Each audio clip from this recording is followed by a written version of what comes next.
Bem-vindos à nossa aula. Hoje eu vou trabalhar com vocês a Revolução Chinesa.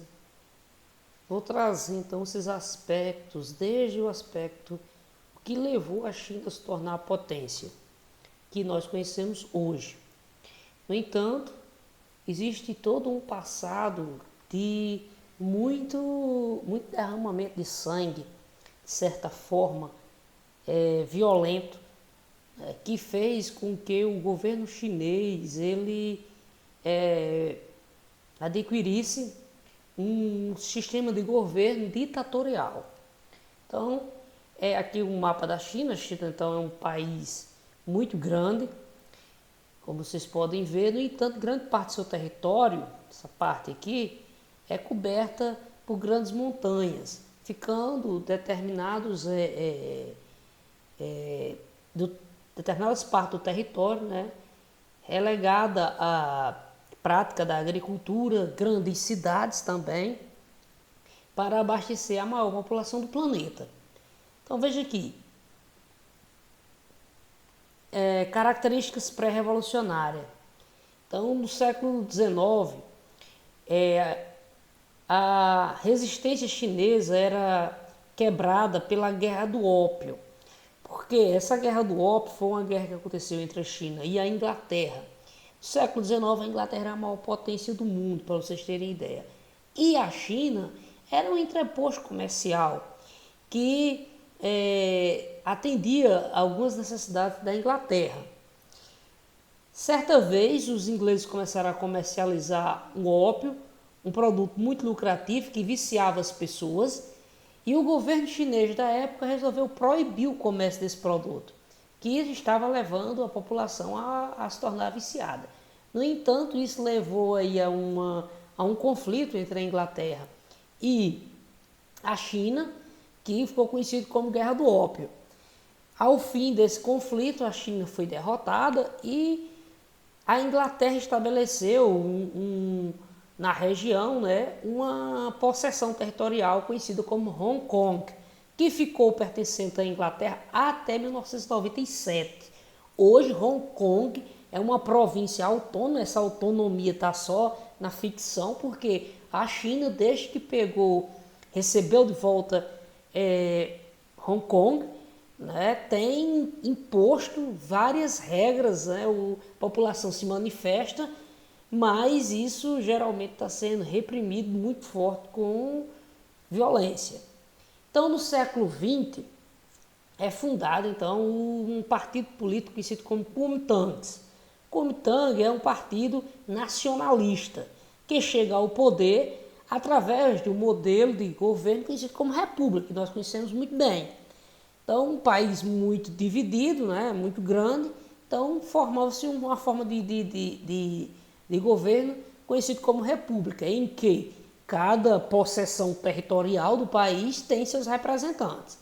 Em 1911 é proclamada então a República Chinesa, né? E por que? Você vem perguntar aqui essa diferença de tempo. Porque basicamente até o início do século XX a China era muito atrasada e ainda estava sob forte influência de chefes militares, de grandes senhores de terras, né, senhores da guerra, como eram chamados também, que se achavam acima da lei e impunham no seu território praticamente um país diferente, queria estabelecer suas leis de acordo com o seu querer. E foi necessário então aí um fortalecimento do Estado chinês para impor, né, a uma forma de governo único. Bom, sobre a liderança de Sun Yat-sen, né, em 1911 eclodiu, né, uma revolução de caráter nacionalista que impôs então ali aquelas divisões e inclusive afastou a forma de governo que ainda existia na China, mas estava muito ultrapassada, que era o Império. E a partir dessa forma aí, então foi implantado a forma de política republicana, representada pelo partido político Kuomintang. Então aí é o símbolo, né, dos Kuomintangs. Então, a formação dos Kuomintangs, que era um partido nacional, né, foi formado num contexto, né, de proclamação da República.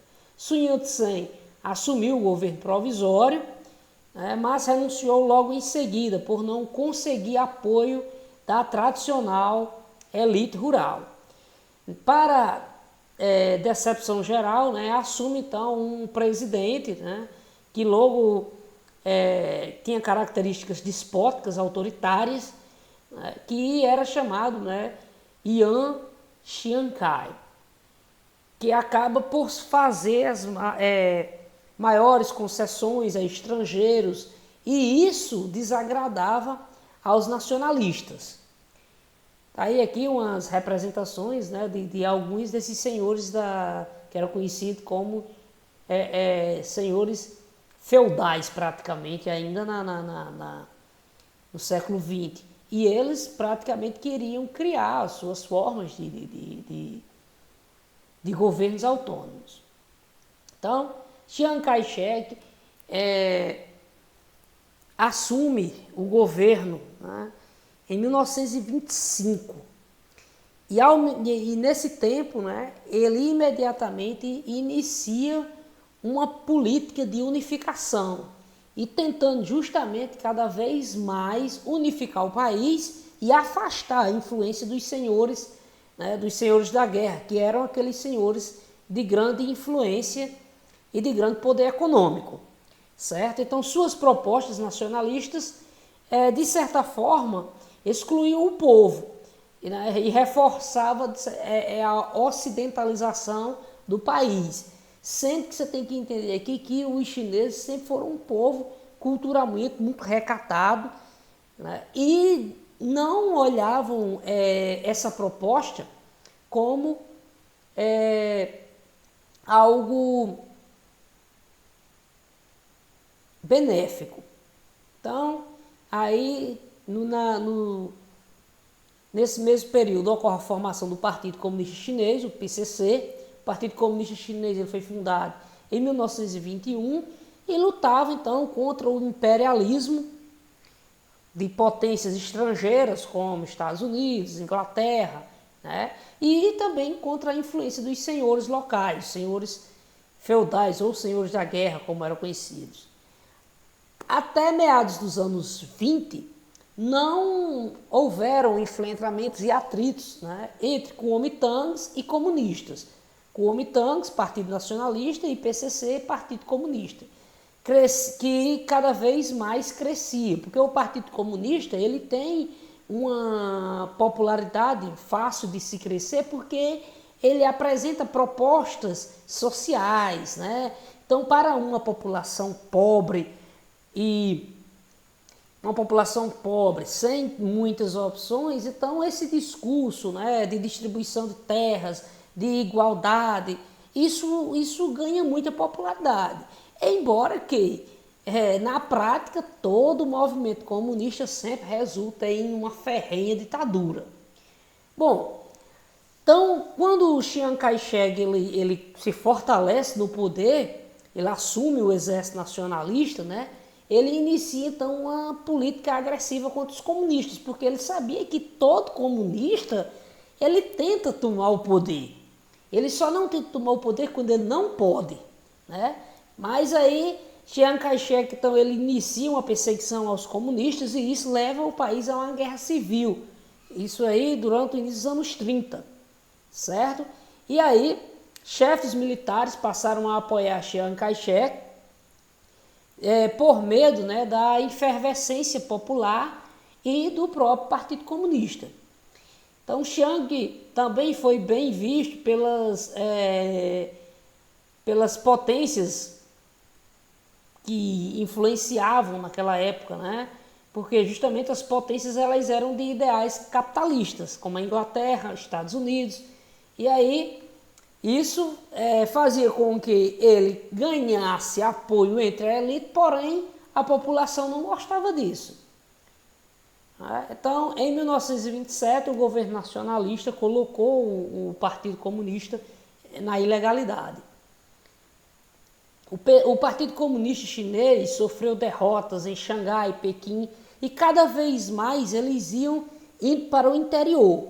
Indo para o interior, eles começavam a ganhar popularidade entre os camponeses, que eram a esmagadora maioria da população.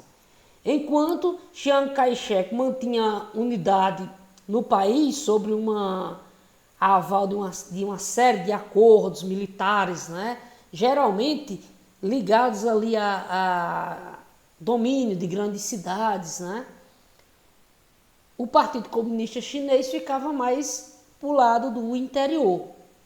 Então, aproveitando-se da fragilidade, né, e de identificação político-territorial chinesa, o Japão também, que era uma potência na época, observe bem aqui o ano, nós estamos nos aproximando da Segunda Guerra Mundial. Então o Japão resolve invadir a Manchúria, que era uma região rica em carvão mineral, né?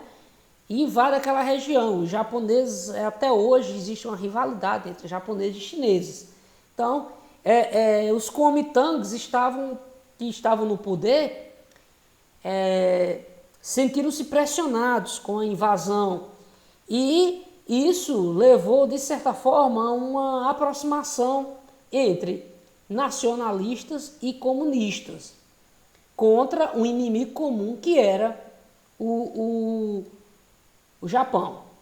Aqui o líder chinês, Mao Tse-tung, que era o representante comunista, o líder comunista.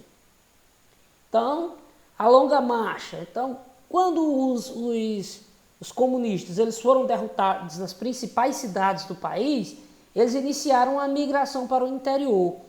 E essa migração ganhava cada vez mais pessoas por onde ele passava, nos vilarejos que ele passava. Esse movimento ficou conhecido como a Longa Marcha, que Mao Tse-tung fez pelo interior. Essa Longa Marcha, certo, pessoal,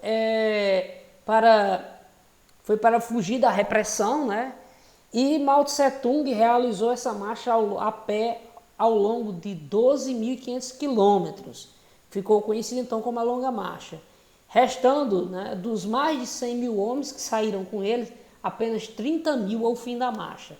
Você tem que entender aqui como foi que morreram mais de 70 mil pessoas. A população chinesa ela era miserável, ela passava fome. Então imagine aí uma longa marcha dessa com uma grande população de subnutridos. Tá?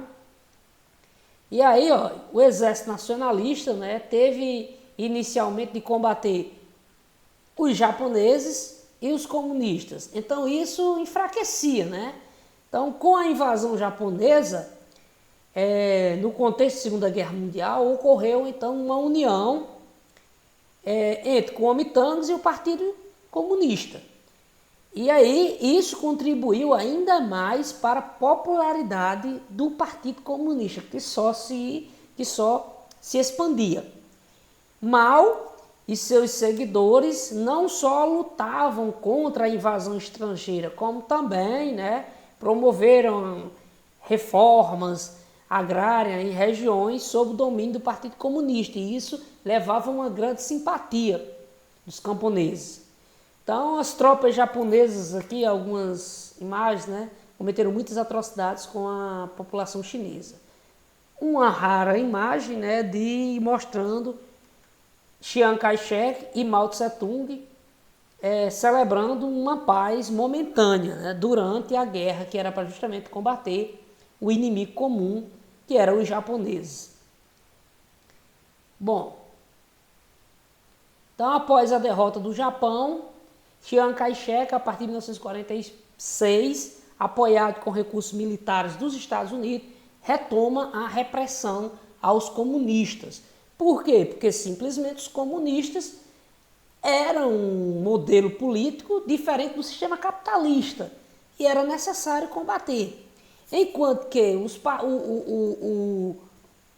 os comunistas tinham uma identidade maior com a União Soviética, observe que nós estamos entrando na Guerra Fria, Chiang Kai-shek tinha uma maior identidade com o lado capitalista, que era representado pelos Estados Unidos. Valeu, pessoal. Até a próxima aula.